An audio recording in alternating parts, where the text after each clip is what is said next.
Good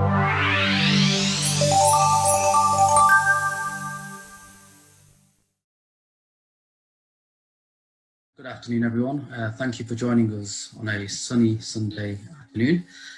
We're all here to talk about a topic that's quite relevant in the current situation on presentation skills, media training, and the do's and don'ts of virtual meetings. We are focusing primarily on A-level students who are applying to university to study medicine. We understand that the traditional way of face-to-face interviews will not be happening in certain universities. It's going to be done in a similar format like we're doing now over Zoom. So we just wanted to sort of equip you with the necessary skills so you can really perform and excel at your virtual interviews so you're able to successfully get a place to study medicine. We will start off with Sohail Chugtai. So if I can let you introduce yourself and start off with your talk. Thank you. Much I appreciate the preference given the program. It's a very tight program. I want to keep myself very brief. 15 minutes presentation. I'm an orthopedic surgeon based in England, in London, and also a medical legal examiner. At the same time, I did my Microsoft PowerPoint certification back in 2001, and I've been training in PowerPoint, and I've done about more than 80 one-day PowerPoint courses in different medical universities in 5 or 6 countries, including Pakistan, Saudi Arabia, America, Britain, UAE, and England. My other role is being a digital health and telemedicine director for LPPS UK. So I want to start now, and let's use this time in a more efficient way.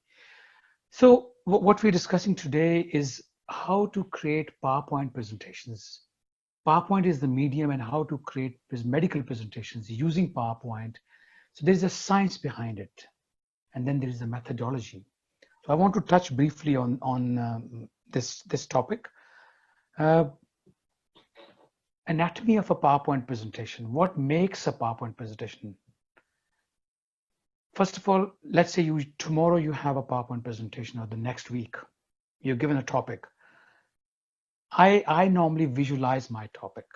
I see that topic in front of me as a picture.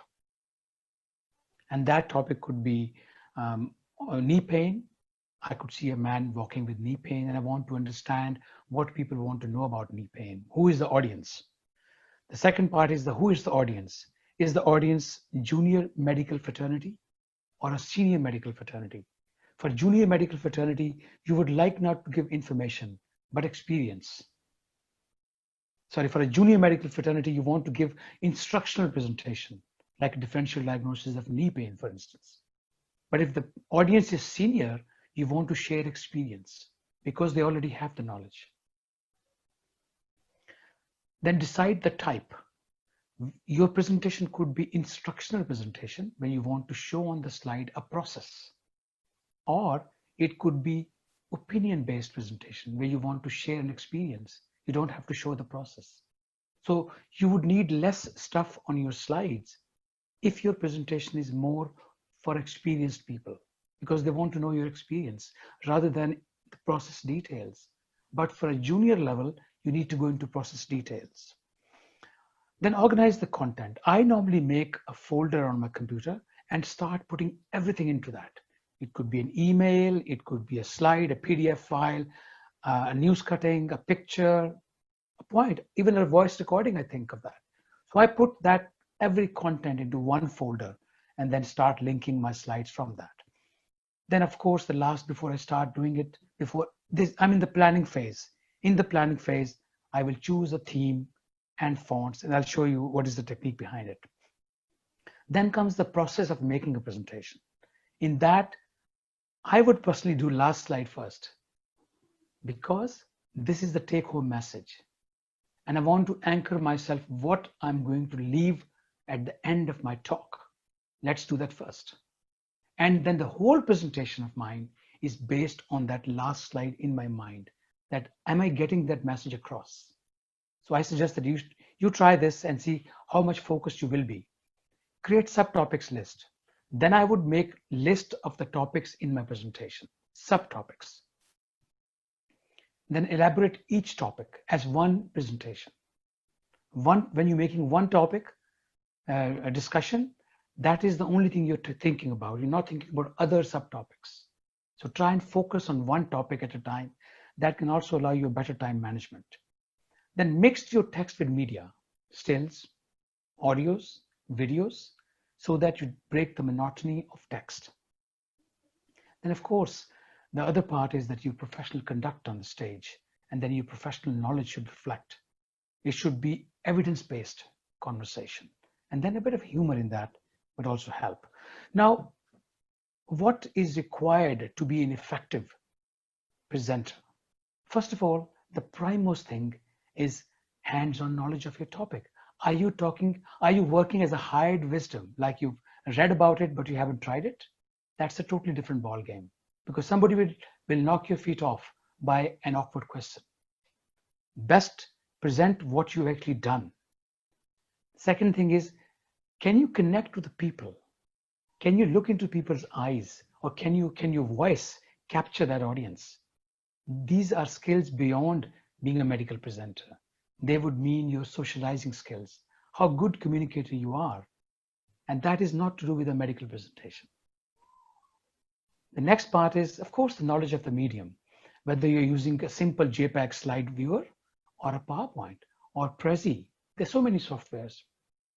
PowerPoint is one of the most common one. So I'll stick myself to PowerPoint today. Now, what are the important considerations which I want to share with you today would be, first of all, when you make a slide, please do not put more than 5 bullet points. Please do not put more than 5 bullet points. I can repeat it once more. Please do not put more than 5 bullet points in one slide. And that is maximum. Now, 5 words in one slide, one bullet point. Do not make a sentence. Do not put prepositions that he will do that. No. Make a statement like PowerPoint changes medical perspective presentations, like vaccine arrival can change COVID. So put a statement, no prepositions, no is, no are. Don't make a sentence where you have to put a full stop at the end. That's not a bullet point, by the way. Then when you have 5 text-heavy slides consecutively, make sure the next slide is an image slide. Otherwise, it's been research proven that people, after 5 text slides, try to look away and want to take a natural break. And then, of course, there should be a readability, a contrast between the fonts and the background. You won't be putting pink fonts over a white background or yellow against white. And remember one thing, whenever you do a presentation, you are the presenter, not your slides. And that is where things go wrong. When we put our slides before us. I'm going to reiterate that a little more later on. Now, making an impression, how do you do that? By putting yourself first and let you lead the slides. And as this is a research now, that your knowledge is 90% of the people, the impression you leave on the audience. Whereas your people skill is 75% contributory to your impression. Whereas your PowerPoint skills, you don't need a lot of PowerPoint skills. Only 60% of that matters. Now, there are do's and don'ts for engaging medical presentations. You may notice that engaging medical presentations is constantly, if I go to previous slide, one thing is static.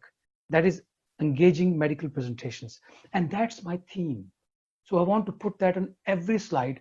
And you see the position is not moving.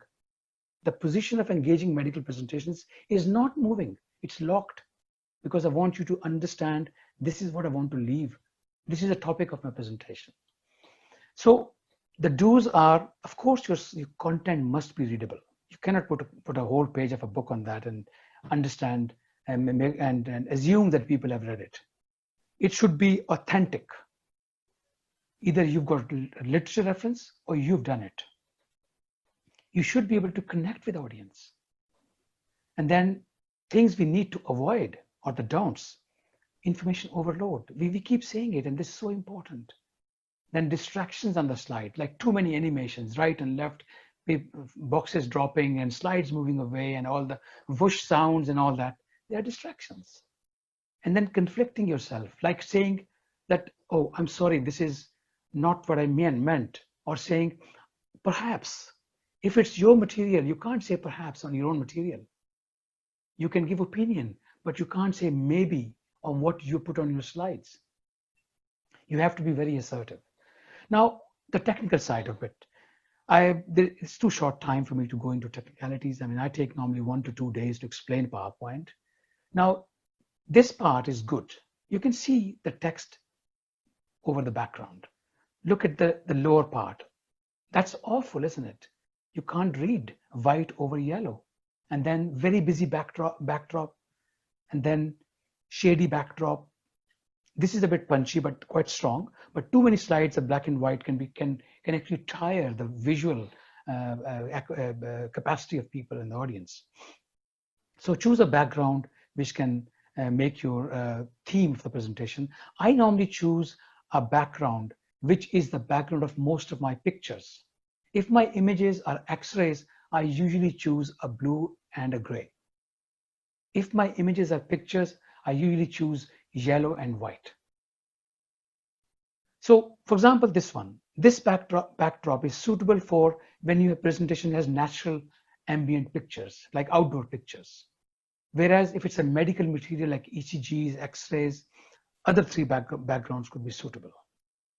Especially when you are presenting in a place when there is daylight coming into the hall, try and use a darker background. When the daylight is there in the auditorium, try and use a darker background. Now, which one is bad slide? Let's talk one-to-one now. Left or the right? In my view, it's left, because if I have to stop and read all that, I might consume more time. And if I skip it to save time, people have lost it. This slide is a better one on the right-hand side. Now, this is a bad slide, but I want to actually go through this one because this very bad slide has very important points.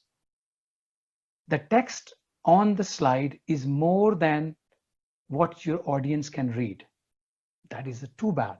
You can't have this situation and then impress the audience. Audience is not sitting in a library reading a book. Instead they've come to listen to you. You can't disrespect their time by asking them to read a whole page of the slide and then move on quickly before they've read it. So spelling errors like this and wrong grammar will annoy your audiences, like this is a wrong grammar, audience. So inconsistent format is not pleasing to eyes, just like this. Do you want to be an audio aid to your slides? Ask yourself this question, that are you reading your slides? So that means your slides are the presenter and you are just a voice narrator. Do you want that role? Slides are visual aid to you.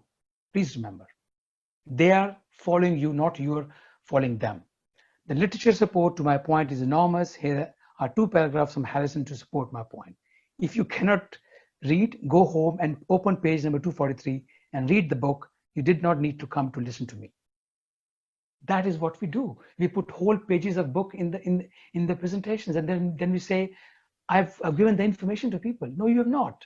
You've actually disappointed them. And that is difference between good and bad presenter and good and bad slide. Now, just take a look at this slide.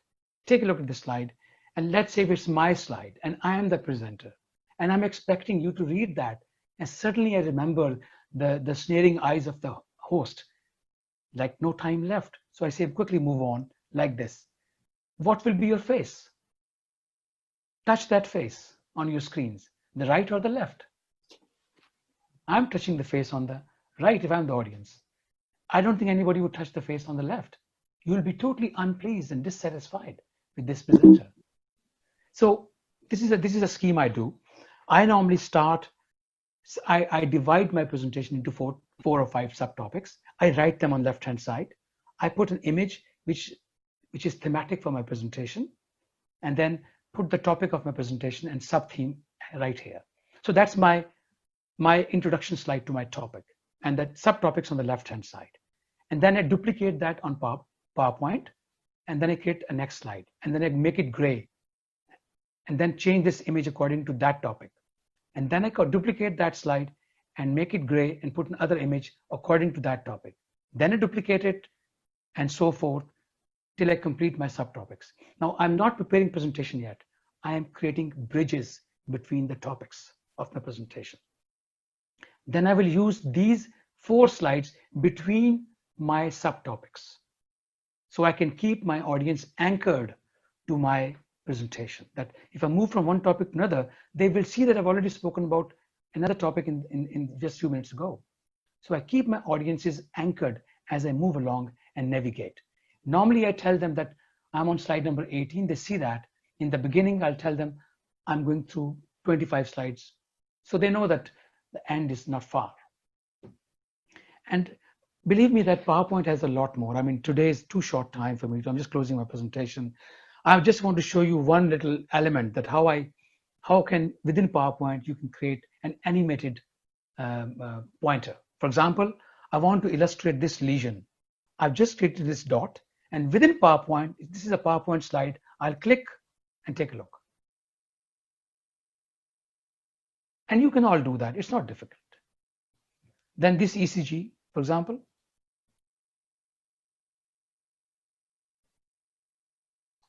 And then this angiogram. So this is all very, very basic stuff in PowerPoint. And if I had time, I could have gone through a lot more detail. But today is not a technical discussion. Today is just trying to express that please remember the basic rules. People are there to listen to you. They are not there to watch slides unless you're explaining a very, very instructional concept. Then you can go in details. So be a presenter and be a leader of your slides rather than an oral narrator of your slides. Thank you very much. Thank you. Over to you. Thank you very much, Dr. Chubtai. That was a very interesting talk. I mean, having gone through university and training and listened to hundreds of presentations, it really sends home some of the messages that you do say. One of the things that, I was just reflecting on your talk is, whenever I've sat in presentations, is if the presenter is just verbalizing what's on the slide, it's hard to read or listen to. You want to do one or the other. And I think your message is having 5 simple things with 5 just words per point. It tells the presenter, it reminds him what to talk about, and then people will be focused on the presenter, not on the screen. And I think that's one thing that's really important. Sometimes when people are saying what's on the presentation, sometimes in my mind I'm saying, can I just read your slide, because it's very text heavy. So it's just a really good point. But thank you very much for that. I just want to make one point, that if you're able to give your presentation to people in paper, you actually have not presented.